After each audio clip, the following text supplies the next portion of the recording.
Hi, I'm Jessica with Financial Partners, and here to talk a little bit more today about some of the most common questions people ask when it comes to funding their children's college education. A big concern, probably one of the top things that parents come to talk to me about today, and wanted to cover a few basics and the key points that tend to come up.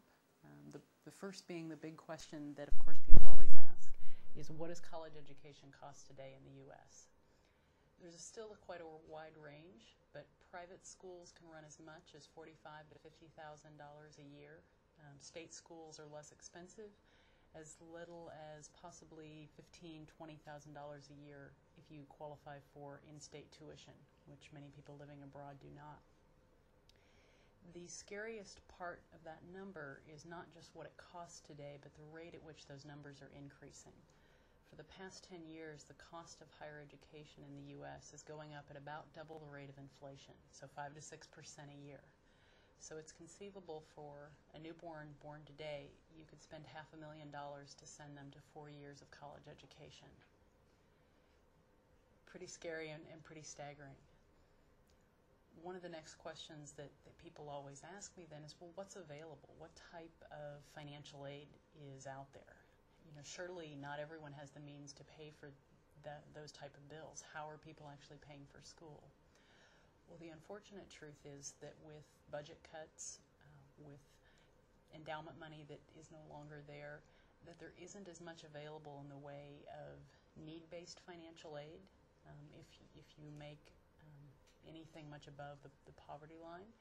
And while many schools offer grants and scholarships, there's definitely a limited amount of aid available. I encourage people to apply early and to not let the cost of a school stand in your way of applying. Many private schools with bigger price tags do have better funding pools for scholarships, but there is a limited amount of aid available that isn't loans. So you're smart to be asking questions now and thinking about how you might plan for the future. The next question often is, okay, well, what do I do? As a parent who wants to set aside some money, what's the smartest way to do that? Do I buy savings bonds? Do I open an account in my child's name? There's some new college accounts out. What do I do about those? The good news is there's some recent changes to the tax laws that allow parents to set aside money for their children's education in a way that's tax favorable. The most recent of those is a change that was made last year to something called 529 accounts. These are accounts that someone sets up for the benefit of a child, and the money in those accounts grows on a tax-deferred basis, and as long as when the money is withdrawn, it's used for qualified higher education expenses, and that includes room, board, books, fees, and tuition, that money is tax-free. And those tax-free benefits have been permanentized for those types of accounts. 529s are also unique in that they don't have an income cap on them. So no matter how much you make, you can still open and fund one of these accounts for your children. There are other types of savings accounts available.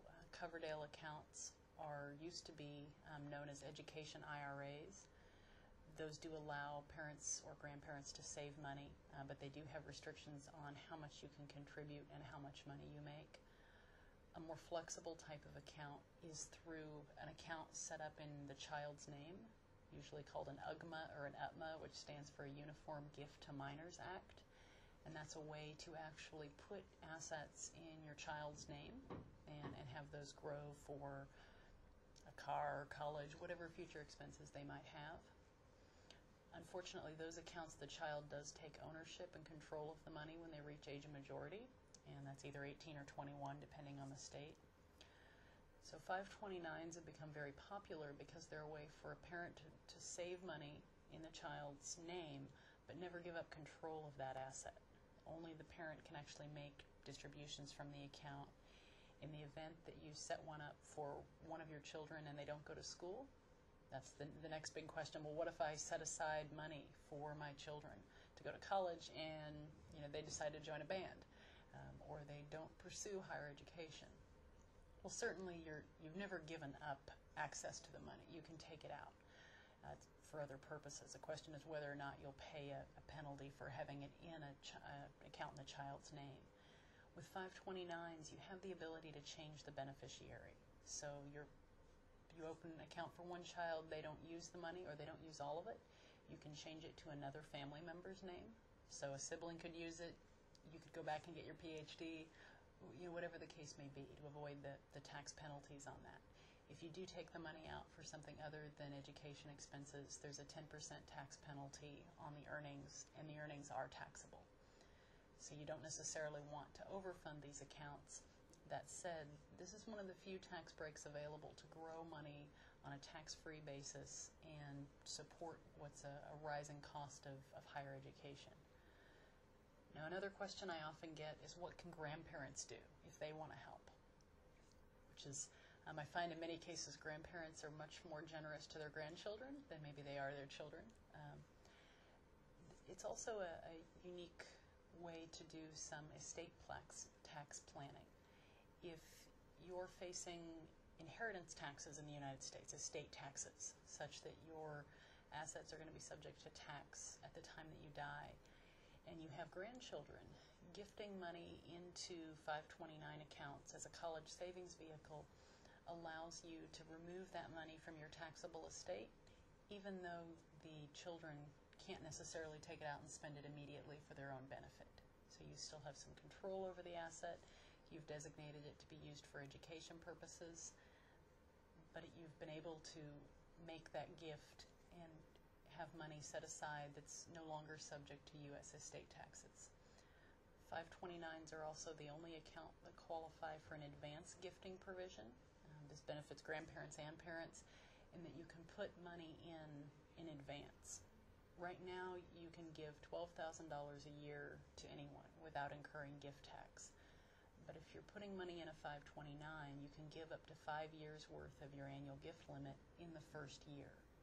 So you, for example, a grandparent could open an account, put $60,000 in for their child's education, and not be subject to gift tax. Now, they can't make any future gifts for the following 4 years. That does represent 5 years' worth of the $12,000 gift allowance.